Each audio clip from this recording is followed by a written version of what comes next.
Exercise 10.1 4th question. ಇಲ್ಲೇನ್ ಕೊಟ್ಟಿದ್ದಾರೆ ನೋಡ್ರಿ, draw A circle and 2 lines parallel to a given line so that one is a tangent and the other a secant to the circle.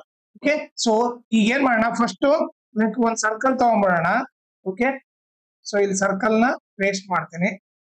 ಈಗ ಅವ್ರು ಏನ್ ಕೇಳ್ತಾರೆ ಅಂತಂದ್ರೆ, ಈಗ ಒಂದು ಗಿವನ್ ಲೈನ್ ನೀವೇ ತಗೊಳ್ರಿ. ಓಕೆ, ಇದನ್ನ ನಾನು ಗಿವನ್ ಲೈನ್ ಅಂತ ಅನ್ಕೊಂತೀನಿ.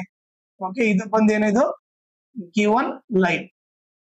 ಓಕೆ, ಈ ಲೈನಿಗೆ 2 ಪ್ಯಾರಲಲ್ ಲೈನ್ ಆಗ್ಬೇಕಂತೆ, ಈ ಲೈನಿಗೆ 2 ಲೈನ್ ಪ್ಯಾರಲಲ್ ಆಗ್ಬೇಕಂತೆ. ಇದು ಯಾವ ತರ ಇರ್ಬೇಕಂದ್ರೆ, ಒಂದು ಬಂದ್ಬಿಟ್ಟು ಟ್ಯಾಂಜೆಂಟ್ ಇರ್ಬೇಕು, ಇನ್ನೊಂದು ಸೀಕೆಂಟ್ ಇರ್ಬೇಕು. ಓಕೆ, ಈ ಲೈನಿಗೆ ಫಸ್ಟ್ ಸೀಕೆಂಟ್ ಹಾಕ್ಬಿಡ್ತೀನಿ. ಓಕೆ, ಪ್ಯಾರಲಲ್ ಇದೆ ತಾನೆ, ಈ ಲೈನಿಗೆ ಸೀಕೆಂಟ್ ಹಾಕಿನಿ, ಇದು ಪ್ಯಾರಲಲ್ ಇದೆ, ಇದು ಒಂದಾಯ್ತು. ಆಮೇಲೆ ಈ ಲೈನಿಗೆ ಇನ್ನೊಂದು ಆಗ್ಬೇಕಾದ್ರೂ ಟ್ಯಾಂಜೆಂಟ್ ಇರ್ಬೇಕು. ಓಕೆ, ಈಗ ಕರೆಕ್ಟ್ ಎಕ್ಸಾಕ್ಟ್ ಇಲ್ಲಿ ತಗೊಂಡ್ರೆ ಅವಾಗ ಏನಾಗುತ್ತೆ, ನೀವು ಡ್ರಾ ಮಾಡಿದ್ರೆ ಇದು ಟ್ಯಾಂಜೆಂಟ್ ಆಯ್ತು. ಸೊ ಅವ್ರು ಹೇಳಿದ್ ಮಾಡ್ದ್ವಾ, ಈ ಗಿವನ್ ಲೈನಿಗೆ 2 ಪ್ಯಾರಲಲ್ ಲೈನ್ ಬೇಕಿತ್ತು, ಅವ್ 2 ಪ್ಯಾರಲಲ್ ಲೈನು ಒಂದು ಸೀಕೆಂಟ್ ಇರ್ಬೇಕು, ಇನ್ನೊಂದು ಟ್ಯಾಂಜೆಂಟ್. ಸೊ ಇವ್ರಿಬ್ರು ಡೈರೆಕ್ಟ್ ಪ್ಯಾರಲಲ್ ಇದ್ರೆ ಗಿವನ್ ಲೈನಿಗೆ ಪ್ಯಾರಲಲ್ ಇದೆ. ಸೊ ಇಷ್ಟೇ ಆನ್ಸರ್.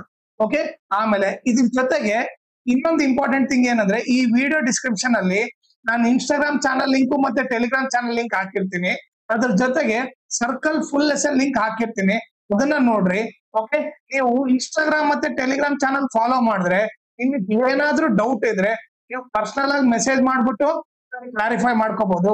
ಆಮೇಲೆ ಏನಾದ್ರೂ ಅಪ್ಡೇಟ್ ಇದ್ರೆ ಲೈಕ್ ಕ್ವಶನ್ ಪೇಪರ್ ಸಾಲ್ವ್ ಮಾಡಿರೋದು, ಇಲ್ಲಾಂದ್ರೆ ಯಾವ್ದಾದ್ರು ಲೆಸನ್ ಸಾಲ್ವ್ ಮಾಡಿರೋದು ಅಪ್ಡೇಟ್ ನಿಮ್ಗೆ ಇಮಿಡಿಯೇಟ್ ಆಗಿ ಸಿಗುತ್ತೆ. ಸೊ ಅದಕ್ಕೋಸ್ಕರ ನೀವು ಇನ್ಸ್ಟಾಗ್ರಾಮ್ ಮತ್ತೆ ಟೆಲಿಗ್ರಾಮ್ ಚಾನಲ್ ನ ಫಾಲೋ ಮಾಡಿ.